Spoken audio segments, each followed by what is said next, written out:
महात्मा गांधी ने नहीं, एक मुसलमान ने दिया था अंग्रेजों भारत छोड़ो का नारा। जय हिंद का नारा देने वाला शख्स भी मुसलमान ही था। 1857 की क्रांति से लेकर असहयोग आंदोलन तक न जाने कितने ही आंदोलनों की शुरुआत मुसलमानों ने ही की थी। भारत की आजादी के बाद अंग्रेजों ने कहा था कि यदि मुसलमान न होते तो भारत आज भी उनका गुलाम होता। आजादी के महासंग्राम में हर धर्म, जाति और संप्रदाय के लोगों ने बढ़ चढ़कर हिस्सा लिया था, लेकिन आज के समय में मुसलमानों के योगदान के बारे में बहुत कम लोग जानते हैं। भारत की आजादी में मुसलमानों का योगदान बेहद ही महत्वपूर्ण रहा था, जिसके बारे में आज हम बात करने वाले हैं। ये वीडियो न सिर्फ मुसलमानों को बल्कि प्रत्येक हिंदुस्तानी को अवश्य देखनी चाहिए। सन 1857 की क्रांति से पहले ही अंग्रेजों के खिलाफ बगावत के सुर उठने लगे थे। औरंगजेब के शासनकाल तक अंग्रेज कभी भी भारत को अपना गुलाम नहीं बना पाए थे, लेकिन सन 1757 में बैटल ऑफ प्लासी के बाद हालात बदलने लगे थे। सबसे पहले मौलाना हुसैन अहमद मदनी ने फतवा जारी कर कहा था कि अंग्रेजों की गुलामी करना या उनकी सेना में शामिल होना हराम है। इसके बाद उन्हें कोर्ट में जज के सामने पेश किया गया और उन्होंने कोर्ट में जज के सामने भी अपना फतवा दोहराया और कहा कि मैं जिंदगी भर ऐसे ही फतवे देते रहूंगा। ये बात सुनकर जज को गुस्सा आ गया और उन्हें फांसी की सजा सुना दी गई। सन 1772 में शाह अब्दुल अजीज ने फतवा जारी कर हिंदुस्तानियों के दिलों में क्रांति की लौ जलाई। उन्होंने कहा था कि हमें भारत से अंग्रेजों को भगाना होगा और देश को आजाद कराना होगा। इसके बाद मैसूर के सुल्तान हैदर अली और उनके बेटे टीपू सुल्तान ने अंग्रेजों की बनाई ईस्ट इंडिया कंपनी के खिलाफ बगावत की और अंग्रेजों को युद्ध के लिए खुली चुनौती दी। टीपू सुल्तान को आज भी शेर मैसूर के नाम से जाना जाता है। वो अपने आखिरी दम तक अंग्रेजों के खिलाफ लड़ते रहे और जंग में शहीद हो गए। विश्व में सबसे पहला रॉकेट भी टीपू सुल्तान के द्वारा ही बनाया गया था। सन 1857 की क्रांति में भी मुसलमानों ने बढ़ चढ़कर हिस्सा लिया था। इस क्रांति का जब भी जिक्र होता है तो अक्सर केवल मंगल पांडे का ही नाम लोगों की जुबान पर रहता है, लेकिन पीर अली खान ने और बख्त खान जैसे कई मुसलमान योद्धा भी इस क्रांति का हिस्सा बने थे। पीर अली खान ने 50 बंदूकों का जुगाड़ किया और अंग्रेजों के खिलाफ बगावत कर दी। उनके विद्रोह के कारण अंग्रेजों ने उन्हें जेल में बंद कर दिया था और बदसलूकी की। पीर अली खान के कई साथियों को अंग्रेजों ने फांसी की सजा सुना दी थी, लेकिन कुछ समय बाद वो बाहर निकले और करीब 200 क्रांतिकारियों को उन्होंने अपने साथ फिर इकट्ठा किया। बिहार के गुलजार बाग में अंग्रेजों पर हमला कर दिया। इस दौरान अंग्रेजों का एक कमांडर मारा भी गया था, लेकिन अंत में वो भी अंग्रेजी हमले का शिकार हो गए और उन्हें भी फांसी की सजा सुना दी गई। इसके अलावा सैयद अलाउद्दीन हैदर ने भी 300 लोगों की एक रेजिमेंट बनाई और अंग्रेजों का सामना किया। वहीं तुर्रेबाज खान एक ऐसे मुसलमान थे जिन्हें काला पानी की सजा के दौरान गोली मार दी गई थी। उनकी मौत के बाद उन्हें हैदराबाद लाया गया और फिर से फांसी पर लटकाया गया। तो अंग्रेजों मुसलमानों का कितना खौफ था, ये इस बात से साफ जाहिर हो रहा है। इसी महान क्रांति के दौरान मौलवी अहमदुल्ला शाह ने जब अंग्रेजों का पुरजोर विरोध किया, डर के मारे अंग्रेजों ने मौलवी महमूदुल्लाह शाह पर 50,000 रुपए का इनाम घोषित कर दिया, जो उस समय के हिसाब से बहुत बड़ी रकम थी। एक राजा ने पैसों के लालच में आकर अंग्रेजों से मुखबरी कर दी और अहमदुल्लाह शाह को अंग्रेजों ने फांसी पर लटका दिया। सन 1919 में शौकत अली और मोहम्मद अली ने खिलाफत मूवमेंट की शुरुआत की थी। इस आंदोलन में अनेकों मुस्लिम नेताओं ने उनका साथ दिया। इसी दौरान मोहम्मद अली जौहर और मौलाना अबुल कलाम आजाद ने ही सबसे पहले अंग्रेजों के सामान का बहिष्कार करने की रणनीति बनाई थी और बाद में इसी बहिष्कार को महात्मा गांधी ने असहयोग आंदोलन का रूप दे दिया। हाजी सिद्दीकी एक महान शुगर व्यापारी थे जिन्होंने सहयोग आंदोलन के दौरान अपनी शुगर की मिलों को पूरी तरह से बंद कर दिया था। उनकी मिल इतनी बड़ी थी कि इंग्लैंड में सबसे अधिक उनकी मिल की चीनी का ही इस्तेमाल किया जाता था।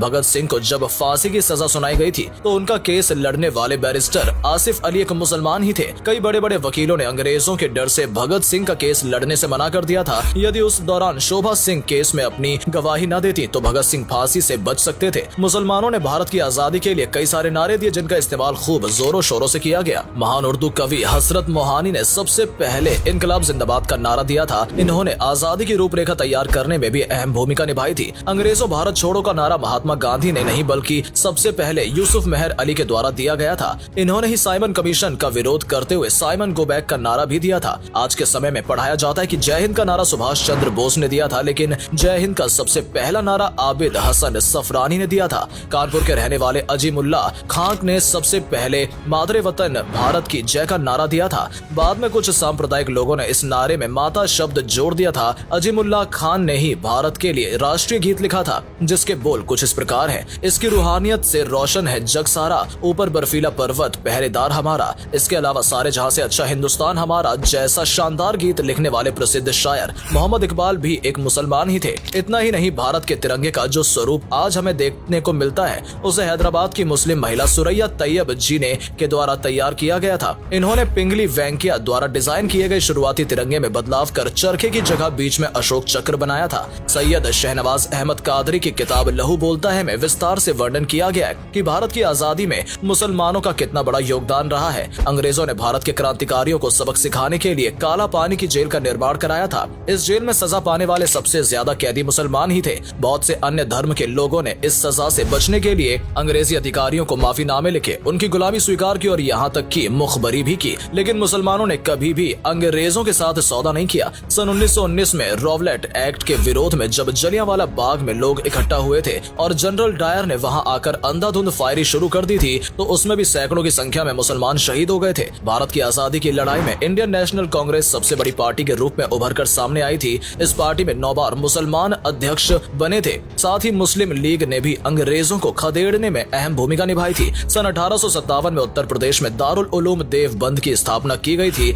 इसकी स्थापना मोहम्मद कासिम ननोतवी, फजलुर रहमान उस्मानी और सैयद मोहम्मद आबिद ने मिलकर की थी। बहुत कम लोग ये बात जानते हैं कि इसकी स्थापना अंग्रेजों को भारत से भगाने के लिए ही की गई थी। इस मदरसे का उद्देश्य ऐसे क्रांतिकारियों को पैदा करना था जो आगे चलकर भारत की आजादी में अपना योगदान दे सके, और ऐसा हुआ भी। दारुल उलूम देवबंद से पढ़ने वाले कई मुसलमान क्रांतिकारियों ने भारत की आजादी के लिए अपना सब कुछ न्यौछावर कर दिया था। अशफाक उल्लाह खान जैसे महान क्रांतिकारी को केवल 27 साल की उम्र में फांसी दे दी गई थी। सन 1921 में केरल के मोपला आंदोलन हुआ था, जिसमें हजारों की संख्या में मुसलमान वीर गति को प्राप्त हो गए थे और न जाने कितने ही मुसलमानों को जेल में बंद कर दिया गया था। डॉक्टर भीमराव अंबेडकर को पहचान दिलाने में भी मुसलमानों का अहम योगदान रहा है। साल 1946 में बाबा साहेब ने जब चुनाव लड़ा तो दलित होने के कारण उन्हें हार का सामना करना पड़ा था। इसके बाद मुस्लिम लीग ने उन्हें बंगाल के मुसलमान बहुल इलाके से चुनाव लड़वाया और उन्हें जीत दिलाई। इसके बाद ही बाबा साहेब अंबेडकर संविधान सभा का हिस्सा बने और आज उन्हें संविधान के जनक के रूप में जाना जाता है। हाकिम अजमल खान ने आजादी के आंदोलन में गांधी का भरपूर साथ दिया था। बहुत से लोगों का ऐसा भी मानना है कि इन्होंने ही गांधी जी को सबसे पहले महात्मा का टाइटल दिया था। आपको जानकर हैरानी होगी कि इस्लाम धर्म से प्रभावित होकर महात्मा गांधी के बेटे हरिलाल गांधी ने अपना धर्म बदलकर इस्लाम धर्म कबूल कर लिया था और अपना नाम भी अब्दुल्ला रख लिया था। दोस्तों, इसके अलावा भी न जाने कितने ही मुसलमानों ने भारत को आजाद कराने में अपना अमूल्य योगदान दिया है। जब जब जरूरत पड़ी है, मस्जिदों को किले की तरह इस्तेमाल किया गया है। मस्जिदों में रहते हुए ही